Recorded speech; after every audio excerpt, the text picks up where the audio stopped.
En primera plana, Carlos Herranz.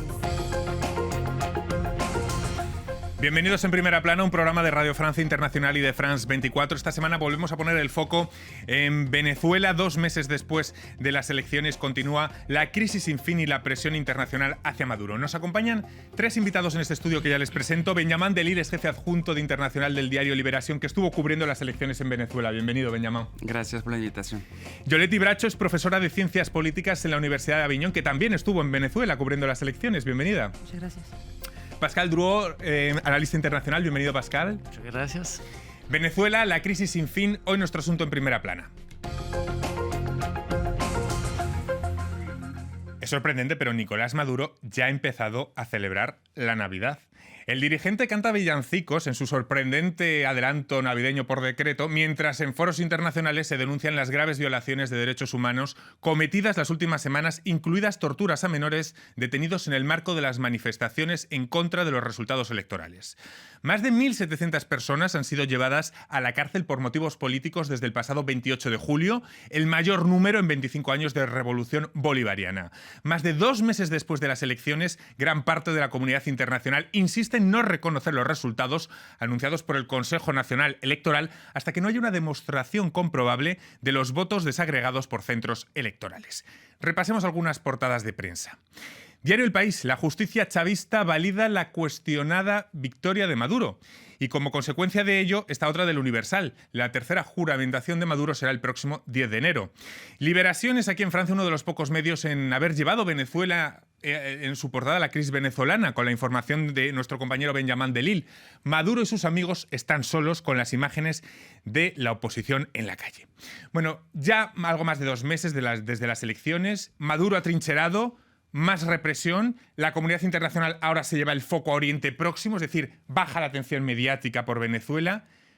El horizonte es desesperanzador. ¿Cómo analizaríamos estos 2 meses que han pasado desde las elecciones en las que ha bajado el foco mediático sobre Venezuela, Benjamín? Bueno, fue un proceso de silenciamiento global de Venezuela que empezó ahí en el país con la represión brutal de las marchas que ocurrieron después de la elección y que fue de una dimensión inédita. O sea, usted ha hablado de 1.700 detenciones, el gobierno habla de 2.400 detenciones, personas que fueron arrestadas por muchas de manera totalmente arbitrarias, y hubo ese proceso de silenciamiento de la gente. Y al otro nivel, una validación propia de la elección con el Consejo Nacional Electoral, que sí validó la victoria de Maduro, y después un proceso judicial con el Tribunal Supremo de Justicia, cuyos jueces son muy cercanos del gobierno de Nicolás Maduro y que validaron sin todavía mostrar esas pruebas que la comunidad internacional espera, pero que ya ni siquiera pide porque parece que nunca van a llegar. Quizá la comunidad internacional lo que pasa es que es escarmentado con el caso Juan Guaidó. Yoletti, sí, quizá el precedente no sea bueno ahora, ¿no? Sí, bueno, claramente. O sea, primero, una parte de la comunidad internacional, porque efectivamente, digamos que lo que pudiéramos llamar rápidamente como la comunidad occidental tuvo esa experiencia del apoyo a una presidencia paralela, de cierta manera, y sabemos que no obtuvo los resultados que quería, pero hay otra comunidad internacional de la cual hablaremos, Rusia, China, claro, que claramente están en otra posición, y esos apoyos son muy importantes para Maduro hoy en día. Más represión interna y la oposición que parece centrar su estrategia ahora en que sea efectiva esa presión internacional, Pascal. Pues lo que no sabemos hasta qué punto puede ser efectiva, ¿no? Es la pregunta. Sí, es la pregunta, porque definitivamente el régimen de Nicolás Maduro está ya bajo el paraguas del frente, porque estamos en una nueva guerra ideológica, de un frente que se opone a los valores de Occidente. Es decir, pues que parece como la cabeza de puente de ese bloque, el sur global, en una América Latina que hoy está muy tensionada. No hay unión en materia de estabilidad en América Latina y obviamente en la región. Estuve en Colombia hace poco y en Colombia todos dicen del proceso democrático, entre comillas, venezolano, depende la paz en nuestro país y en la región andina. Es decir, pues como todo eso a la vez protege al régimen de Maduro. Benjamín Joliti, ahora les voy a preguntar por represión, por los actores internacionales, pero antes les pido su experiencia porque han estado hace poco allí en Venezuela. ¿Cómo se han encontrado el país en comparación con la última vez que estuvieron? Es decir, ¿qué líneas de evolución me podrían decir a pie de calle de lo que se han encontrado la última vez que han estado, cualquiera de los dos?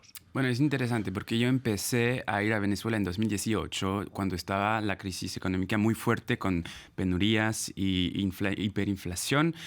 Pero cuando llegué en julio no me pareció muy cambiado el país desde el 2020, después de la pandemia, porque hubo ese mejoro de ventana económico, porque en Caracas el mercado se liberalizó un poco, la dolarización hubo sus efectos, y entonces llegué en un país en el cual había espacio, pero para los más ricos y mucha desigualdad. Con todo muy caro, ¿verdad? Con todo muy caro. Y entonces llegué en un momento en el cual parece que la oposición se organizó de manera eficiente para llegar en una elección en la cual no creía que tenía posibilidad, las condiciones de libertad que necesitaban, pero se organizaron para intentar algo. Y entonces había esa voluntad de ir a votar e intentar cambiar las cosas.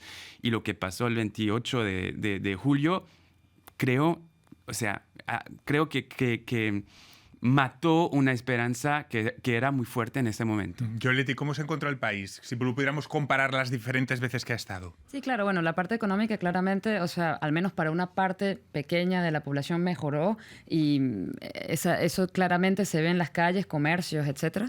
Pero creo que una de las cosas que yo rescataría es el hecho de que todo el mundo tenía una gran claridad sobre que Maduro no podía ganar esta elección. Y me refiero realmente a espacios políticos muy diversos, a la oposición tradicional, a las oposiciones más disidentes de la izquierda y del chavismo, y el conjunto de conversaciones que yo tuve, nadie podía calcular una victoria para Maduro. Entonces, una cosa que pasa después de la elección y esas manifestaciones que vemos es porque realmente todo el mundo sabe lo que pasó. No hay duda de lo que pasó, es que Maduro perdió. Aún chavistas dicen que, quizás era necesario hacer trampa. Pues. Una de las consecuencias está siendo la dura represión interna. Ahora les contaré, creo que existen 1.905 presos políticos de acuerdo con la ONG Foro Penal. Esta cuantía se extuplica el registro existente antes del 28 de julio, día de las elecciones presidenciales. Entonces era de 301 presos, lo que supone el mayor en 25 años de revolución bolivariana y con toda seguridad el más alto del país en varias décadas. Pascal, ¿qué dice esta gran represión del movimiento que atraviesa el régimen de Maduro? Pues que hoy, como de verdad desde varios años, es la victoria del cinismo completo. Es el uso de una fuerza permanente y hoy en día ni siquiera el régimen oculta. Es decir, que se siente y está tan fuerte, finalmente, estructuralmente, que usa la fuerza de manera brusca. Es que ni siquiera lo justifica brutal, mucho, es verdad, ¿no? No necesita, porque ya está, y lo vemos. Estamos de verdad en el desarrollo de finalmente una historia escrita. Primero estamos hoy en día otra vez, pero eso desde años, en esa guerra, en esa confrontación entre la legalidad y la legitimidad, pero aumentada, reforzada de un cinismo no sea tanto por uso del poder, sino por esa ideologización del poder que ya se inscribió. Hiciste referencia, Carlos, a la historia de la Navidad. Pero eso me parece muy importante y dice mucho. Dice que hasta se siente tan fuerte el régimen y el presidente de facto que hasta cambia, como en la Revolución Francesa, el calendario. Es decir, que reescribe la historia.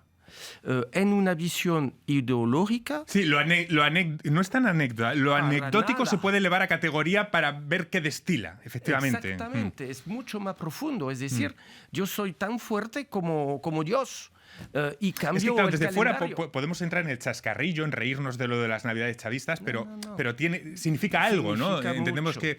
estábamos hablando de la represión, me gustaría explicar un poco cómo se están produciendo estas detenciones y, sobre todo, ¿Qué perfiles nos estamos encontrando, Yoleti? Sí, bueno, hay diferentes momentos de arrestación. Primero, el momento como tal de las manifestaciones, donde se arresta manifestantes y a veces también pasantes, que gente que estaba, o sea, Que estaba ahí. que estaba allí.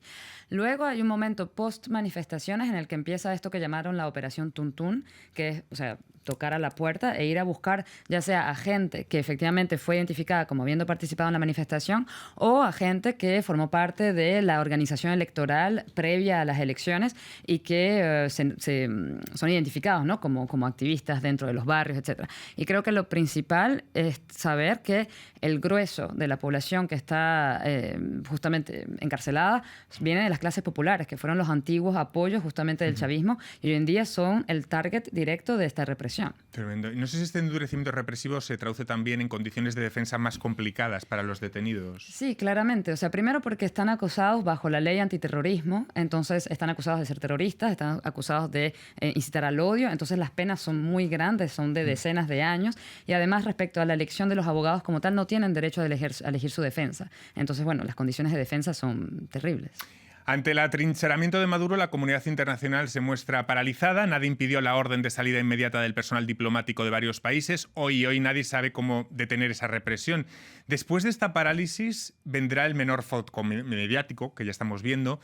Y así de nuevo, hasta la próxima chispa en la que volvamos a hablar de Venezuela, Benjamín, parece como una historia que ya hemos visto en bucle varias veces, ¿no? La chispa de Venezuela que va estallando y luego unos periodos en los que el foco mediático ya no está ahí.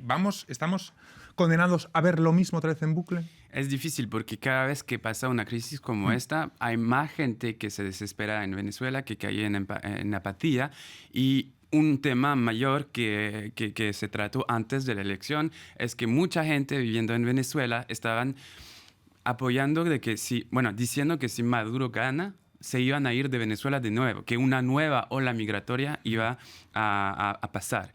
Y todavía no tenemos cifras para saber si pasó o no, pero mucha gente ya no quiere quedarse en Venezuela, aunque se mejore un poquito la economía, porque ya quieren un país donde tienen la impresión de poder cambiar. O sea, la política, es tener un impacto sobre su propio futuro, eso ya no pasa. Así que no se ve qué va a pasar en Venezuela, pero parece que cada crisis da más fuerza al régimen y más cinismo, como lo dijo Pascal, y eso no da mucha esperanza. Pues. Vamos a hablar de esa consecuencia migratoria que ha evocado Benjamín, pero también del papel de los mediadores en toda esta crisis, pero va a ser a vuelta de pausa. Hasta ahora. RFI, la selección del mes. Blaise Fayard avec Maureen.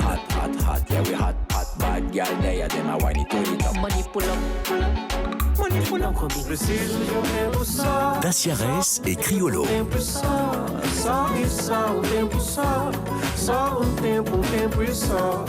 Preciso de tempo só, tempo e só, tempo e só.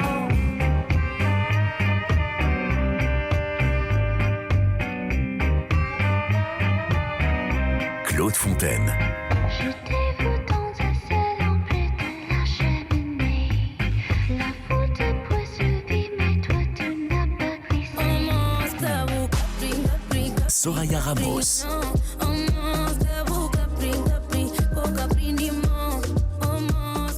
RFI.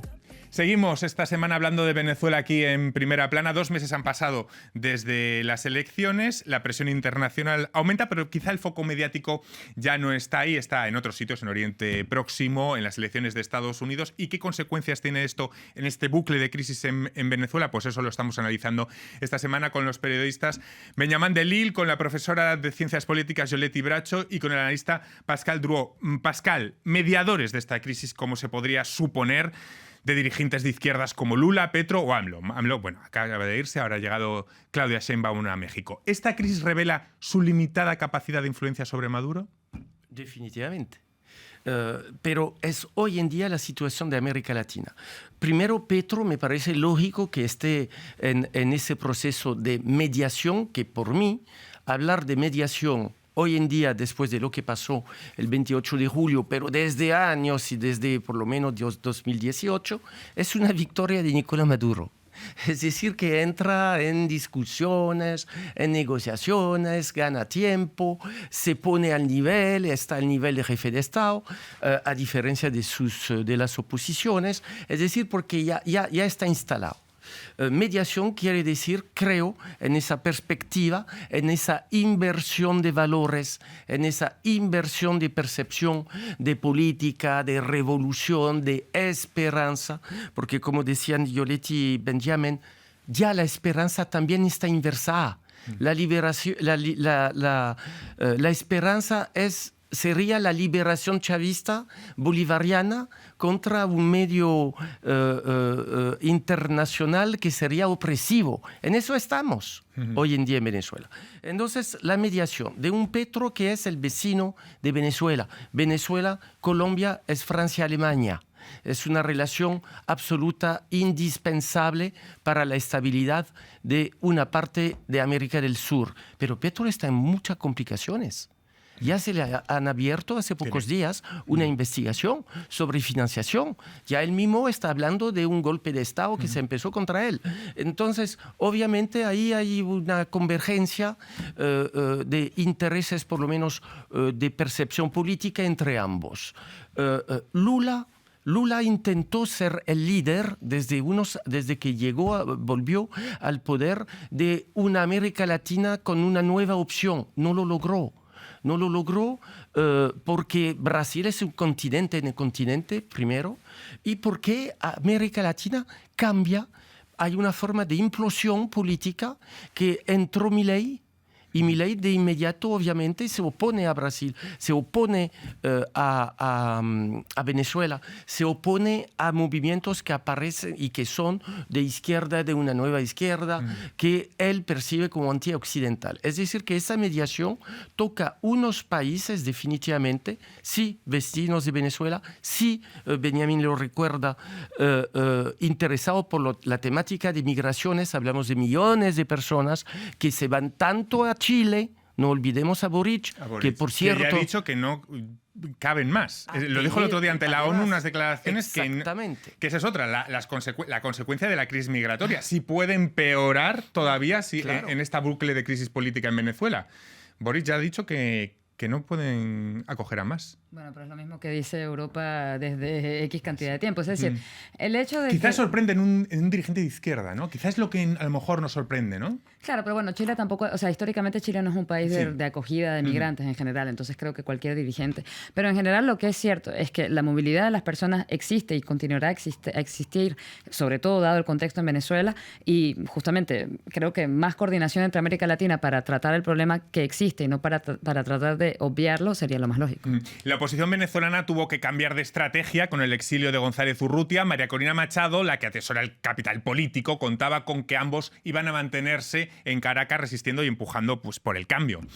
No sé, por describirlo brevemente, y podéis intervenir quien queráis, ¿conocemos todos los detalles de esa salida de González Urrutia y de lo que pasó en la embajada española en Caracas? Han publicado muchas cosas, pero yo no sé si conocemos absolutamente todo. Lo que se le hizo firmar... Hay muchas lagunas, ¿no?, en ese episodio. Sí, hay muchas zonas oscuras, pero parece que lo que pasó es que él quería salir, lo podía hacer con España, y el gobierno de Maduro disfrutó de esa opción de salida para hacerlo firmar un documento que atesta que el Tribunal Supremo de Justicia tenía derecho a validar la elección de Nicolás Maduro. Y eso muestra mucho de cómo funciona ese gobierno en Venezuela, el hecho de tener pruebas escritas y que pueden montar para justificar que sí son legítimos al poder, aunque nadie lo reconoce. Yo creo que hay que destacar que Edmundo González no quería estar en esta posición de candidato a la presidencia. O sea, él llegó era en su jubilación, disfrutando de sus nietos, y llegó así, nadie lo esperaba ahí. Su nombre fue puesto en un documento y al final se dio cuenta la oposición de que se podía montar algo con esa candidatura si lo montaban con la líder de la oposición, que es María Corina Machado. Y creo que su salida traduce también esa esa casualidad en su posición y no quería tomar riesgo por su familia y entonces disfrutó de esa opción para salir. Eso es mi opinión. Es importante lo que dice Benjamín porque a veces desde fuera tendemos a ver la oposición venezolana como una cosa, un bloque férreo e uniforme, y Yoleti Bracho precisamente ha investigado mucho y conoce muy bien este tema de la oposición, y ella habla siempre de oposiciones venezolanas, y es importante al menos que lo sepamos, ¿no? Que sepamos controlar los términos. Yoleti. Sí, claramente. O sea, primero porque dentro de lo que solemos llamar la oposición, que usualmente está el espacio de la Mesa Unidad Democrática, allí de por sí hay varios partidos. Edmundo González no era el candidato de Vente ni de María Corina, era el candidato de una coalición de partidos opositores. Y allí adentro las relaciones no están pacificadas. Pero además, por fuera de allí hay otras oposiciones, entre las cuales entran estas oposiciones de izquierda, incluso de disidencias de chavismo, y entre todo ese espacio hay muy poca coordinación. Y un ejemplo claramente es el de Enrique Márquez, que fue candidato, que permitió tener observadores entonces dentro del Consejo Nacional Electoral, que denunció abiertamente que allí en el Consejo Nacional Electoral no se produjeron los resultados y que hoy está metiendo un recurso en el Tribunal Supremo de Justicia para tratar de invalidar la elección. Entre el espacio MUD y el espacio Enrique Márquez no hay coordinación. Es una gran pregunta. Estamos intentando poner el foco en lo que pasa dentro, en la oposición, para que ustedes sepan, pero también en lo que pasa fuera, en los aliados que tiene Maduro fuera, porque antes lo apuntaba muy bien Yoleti, cuidado con la comunidad internacional, porque no toda está tampoco es un bloque férreo. En este escenario de cuestionamiento transversal al régimen de Venezuela, dos apoyos incondicionales sustentan a Nicolás Maduro: China y Rusia, los primeros en reconocer su cuestionada reelección. También ha recibido ayudas de Irán o de Corea del Norte. Hablamos de un club en donde, no sé, Pascal, la compra del petróleo, oro, equipamiento para policías y seguridad interna quizás sellan esta relación. Sí, bueno, sí, no sé si es un club, creo que es mucho más que un club. Es mucho, sí, sí. Es un bloque que se está constituyendo con ya unos países firmes en América Latina, porque todavía no hemos hablado de un país, Nicaragua. Lo que vive Venezuela, lo que atraviesa desde años, ya lo cumple Daniel Ortega en Nicaragua, donde el régimen está totalmente cerrando todo con el apoyo, obviamente, de un nuevo frente, porque estamos asistiendo hoy en día, hablamos de esos teatros de conflictos en el mundo, en la constitución de una nueva bipolaridad. Todavía no se definió bien, hablamos de sur global, el occidente global, no lo definimos bien porque es una mezcla de situaciones y de intereses que pueden ser además divergentes en cada uno de ellos, pero Venezuela disfruta de esa situación. ¿Por qué uso esa palabra? Porque obviamente se puso bajo el paraguas de países calientes hoy en día para justamente el occidente global. Rusia, obviamente, lo dijiste muy bien, Corea del Norte, Irán. China ha vuelto como un país socioeconómico muy fuerte, como en toda la parte de América Latina. Entonces ahí se aparece con además un eje interno latinoamericano que pasa por Nicaragua. Obviamente está Cuba, pero Cuba está con sus complicaciones socioeconómicas muy graves. Lo he visto físicamente estando allá con la parte energética. Con ese eje ya está bajo esa protección, apareciendo como la punta de cabeza de un frente hostil a los valores del sistema de seguridad instituido después de la Segunda Guerra Mundial. Vamos a mirar al futuro. Les voy a preguntar la pregunta del millón a todos. ¿Dónde ven una posible salida a la situación actual? ¿Una negociación, pero bajo qué condiciones o circunstancias? ¿Maduro quiere negociar y en qué condiciones? Y también me gustaría preguntarles por gestionar el postchavismo, que será un escenario que tampoco será nada fácil. Yo recuerdo que el opositor Edmundo González ha dicho en varias entrevistas que no habrá revanchismo. Parece que la cuestión futura será preguntarse, pues, por ejemplo, si esto incluiría hacer una vista gorda a nivel judicial de 25 años de chavismo. ¿Cómo ven ese escenario, Benjamín? Aunque estemos todavía... Pero bueno, luego el futuro de repente es presente y las circunstancias... ¿Qué condiciones tendría que haber para una negociación? Bueno, ahora es muy complicado porque hubo muchísimas negociaciones. La última parecía ser la más efectiva, porque fue esa negociación que permitió a la oposición participar, aceptar de participar en la elección presidencial. Y ahora que esa elección no se llevó a cabo como de manera transparente, no veo cómo la oposición puede aceptar una negociación en la cual llega como no puede tener garantías del chavismo. Y yo no creo que el mismo Nicolás Maduro está dispuesto a negociar esos días. Hoy por ahí no es un escenario. Lo que veo, y era la esperanza después del 28 de julio, es la única salida para ese sistema es una salida interna, una revolución de palacio.